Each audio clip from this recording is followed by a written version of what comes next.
Wabarakatuh.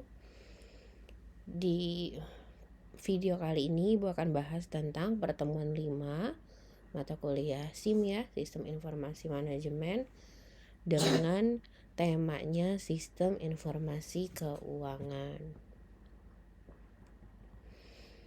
Oke, Sistem Informasi Keuangan apa saja sih yang kita akan bahas ya? Bahwa ini terkait dengan general ledger, buku besar, kreditor, stockist atau stock of name, purchase order, sales order, cash book, debitor, semua yang berbau dengan laporan keuangan.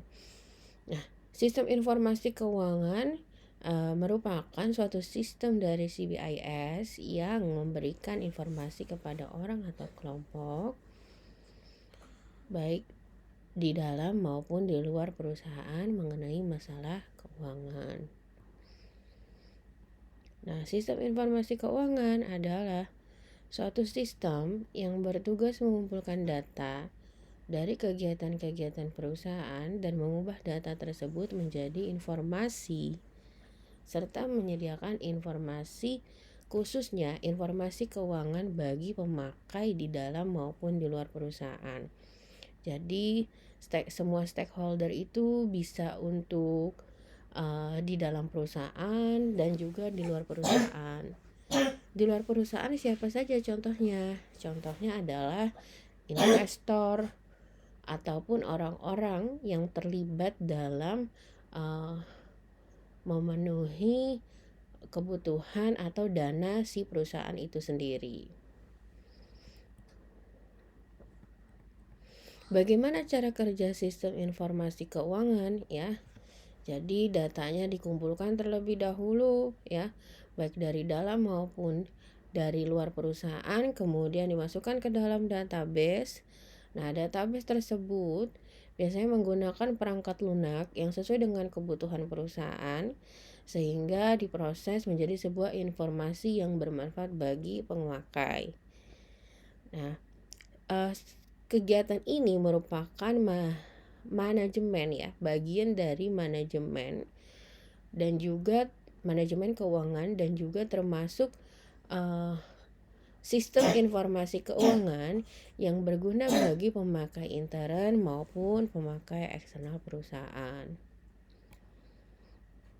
Bagaimana karakteristik sistem informasi keuangan? Oke, kita bahas ya, bahwa di dalam sistem informasi keuangan harus ada melaksanakan tugas yang diperlukan. Jadi misalnya bagian keuangan atau misalnya bagian HRD ya. Misalnya untuk menggaji ya contohnya ya, untuk menggaji diperlukan absensi, kemudian diperlukan lembur karyawan. Nah, ini harus ada orang yang bertugas di dalam pengolahan data tersebut.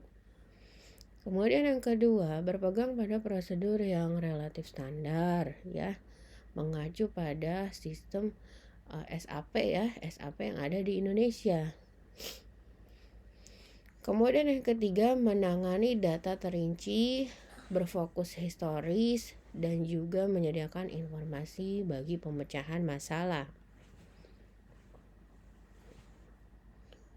Bagaimana sistem peranan di dalam sebuah informasi keuangan?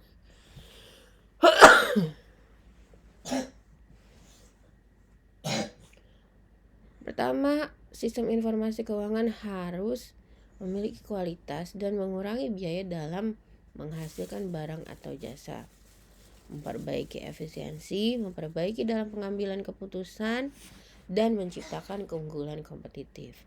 Maksudnya, laporan yang nantinya dihasilkan akan digunakan bagi pihak top level manajemen dalam mengambil keputusan ya, untuk menciptakan keunggulan kompetitif di dalam sebuah perusahaan mereka. Oke, ini adalah cara dalam pengolahan data di sebuah informasi keuangan. Pertama, data dikumpulkan, kemudian manipulasi data, penyimpanan data, dan penyiapan dokumen. Manipulasi data di sini maksudnya data diolah ya sehingga menjadi lebih berguna bagi pihak pemakai atau penerima informasi keuangan tersebut. Nah, contohnya sistem distribusi barang. Oke, bagan ini merupakan model dari sebuah sistem informasi keuangan bahwa di dalam sistem informasi keuangan ada yang namanya sumber internal dan eksternal. Sumber internal contohnya berasal dari sistem informasi akuntansi ya. Kemudian subsistem audit internal. Sedangkan sumber eksternal ini subsistem intelijen keuangan. Kemudian ketiga subsistem ini diolah, dimasukkan ke dalam database sehingga nanti bisa dijadikan referensi ya atau preferensi dalam mengambil sebuah keputusan. Misalnya untuk forecasting, peramalan ya. Kemudian subsistem manajemen dana dan juga subsistem pengandalian bagi si pemakai. Jadi informasi ini nanti dapat diolah lebih lanjut untuk mengambil sebuah keputusan bagi pemakai. Subsistem informasi keuangan ada yang namanya sistem informasi akuntansi, ada yang namanya sistem informasi anggaran. Bagaimana dengan SIA ya? SIA ini adalah maksudnya berupa cara untuk menyediakan data akuntansi seperti catatan-catatan mengenai segala sesuatu yang terjadi di perusahaan. Sedangkan sistem informasi anggaran ini lebih kepada umum ya, menyediakan informasi keuangan bagi manajer keuangan misalnya. Oke, kita lihat apa itu SIA. SIA contohnya di sini pertama pemrosesan pesanan penjualan. Subsistem yang menangani pemrosesan pesanan dari pelanggan ya. Jadi misalnya di sini ada penjualan ya, kemudian dilakukan delivery. Pertama customer melakukan atau pelanggan melakukan pembelian dulu, kemudian kita proses, kita packing, delivery, pembayaran dan lain sebagainya. Jadi how to manage purchase order ya, pesanan. Bagaimana cara kita dalam memanage pesanan penjualan. Kemudian yang berikutnya kedua pemrosesan persediaan. Nah, pemrosesan persediaan ini menangani perubahan dalam persediaan dan memberikan informasi pengiriman dan pemesanan kembali. Jadi, mulai dari packing design, packing sorting ya, packaging sorting atau production, kemudian di pick up, inventory dikontrol, packaging proses sampai quality inspection atau quality control. Dan terakhir barulah finish good delivery ya. Pesanan tersebut dikirimkan. Jadi apabila nanti keadaannya persediaan tidak mencukupi, nah harus diberikan informasi terhadap pengiriman barang yang ada. Nah, kemudian bagian dari sistem informasi akuntansi berikutnya adalah buku besar atau general ledger. Nah, general ledger ini yang melakukan integrasi atau konsolidasi dari data sistem akuntansi lain yang menghasilkan pernyataan dan juga laporan bisnis yang bersifat periodik. Biasanya ini bisa sebulan gitu ya, bisa laporan dalam bentuk tahunan dan sebagainya. Lalu SIA yang berikutnya adalah piutang dagang atau account payable, di mana perusahaan harus mencatat piutang pelanggan dan menghasilkan faktur sehingga faktur tersebut bisa digunakan ya untuk kita dapat menagih ke si pelanggan. Pernyataan pelanggan bulanan serta laporan manajemen kredit. Oke, itu tadi adalah sistem informasi akuntansi. Sekarang kita bahas mengenai sistem informasi anggaran. Bagaimana cara proses pembuatan anggaran? Ada dari atas ke bawah atau top down approach atau bottom up approach. Ya, kita lihat satu persatu. Pendekatan dari atas ke bawah, di mana di sini eksekutif yang memegang peranan penting dalam menentukan jumlah anggaran dan kemudian menekankan jumlah tersebut pada tingkat yang lebih rendah. Itu top down approach. Yang kedua, pendekatan dari bawah ke atas. Nah, proses penganggaran ini dimulai pada tingkat organisasi yang terendah. Lalu yang berikutnya adalah pendekatan partisipasi. Pihak yang akan menerima dana ikut berpartisipasi dalam menentukan tingkat dana. Nah, output sistem informasinya seperti apa? Ada subsistem peramalan, subsistem manajemen data, dan subsistem pengendalian. Jadi output dari laporan keuangan tersebut bisa digunakan untuk forecasting, manajemen data, dan juga pengendalian.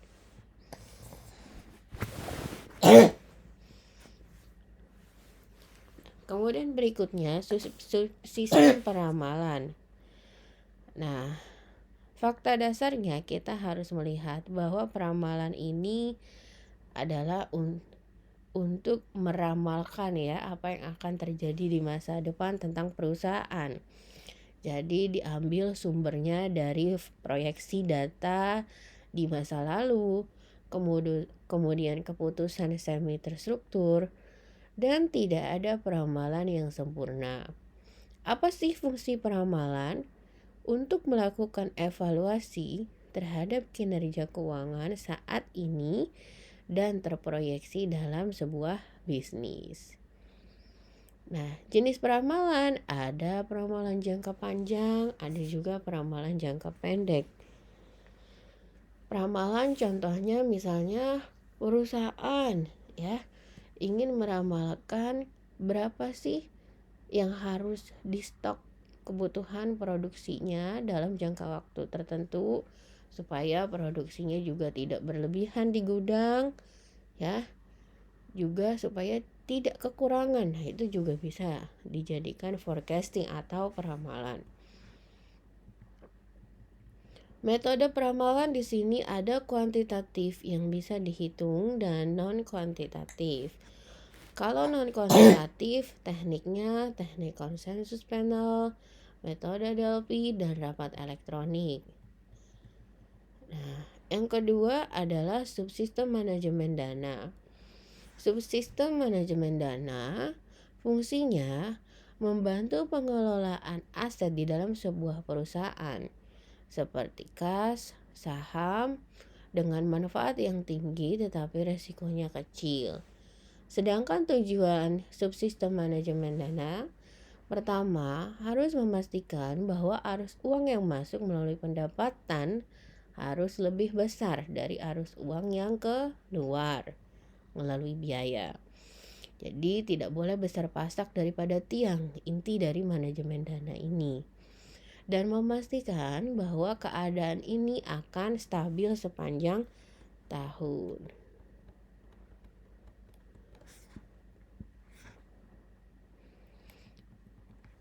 Yang berikutnya, subsistem pengendalian. Controlling ya, di mana fungsi dari subsistem pengendalian ini untuk melaksanakan evaluasi keuangan dan dampak keuangan terhadap pengeluaran modal yang diajukan. Nah, kemudian kita lihat lagi ada yang namanya auditor.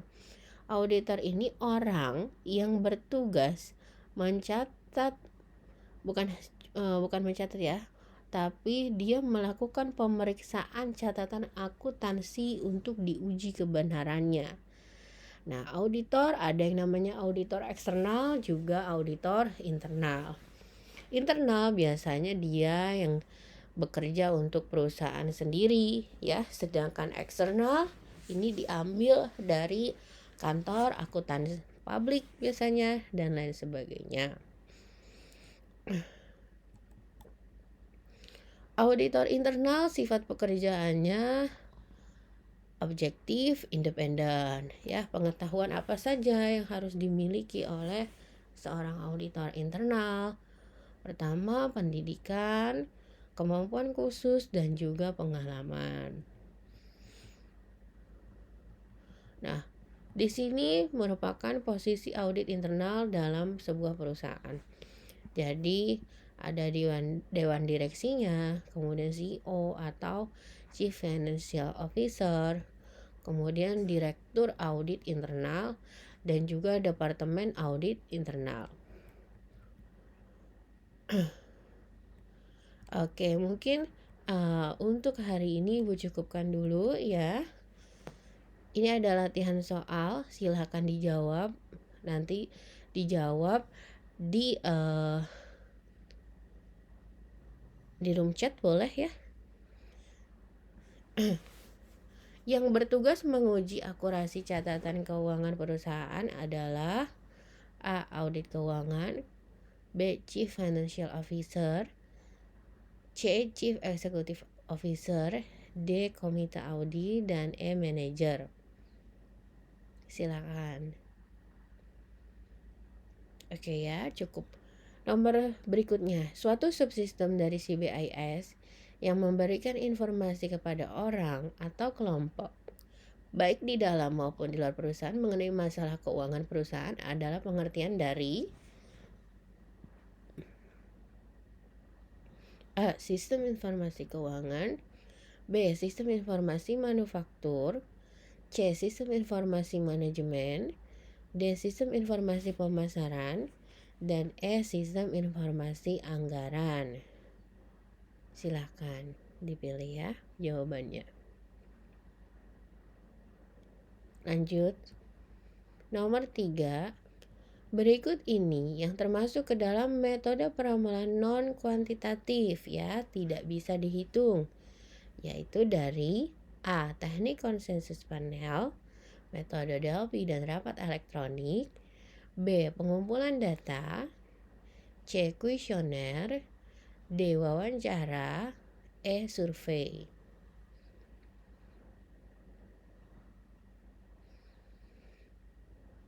Nomor 4. Subsistem yang terkait dengan anggaran dan bertugas melaksanakan evaluasi keuangan dan dampak keuangan terhadap pengeluaran modal yang diajukan adalah A. Anggaran, B. Pengendalian, C. Manajemen dana, D. Akuntansi, atau E. Keuangan.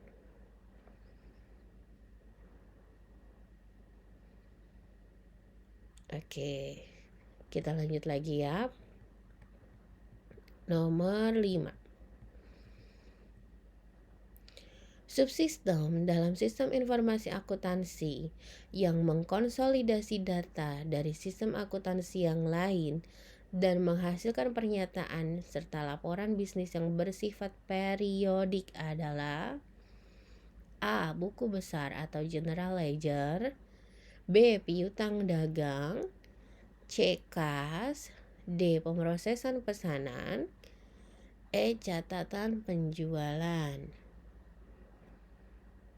Oke, cukup ya latihan soalnya. Nanti Ibu akan post sebagai tugas di room chat MyL Nusa.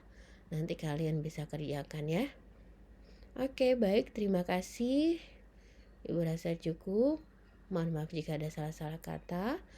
Wassalamualaikum warahmatullahi wabarakatuh.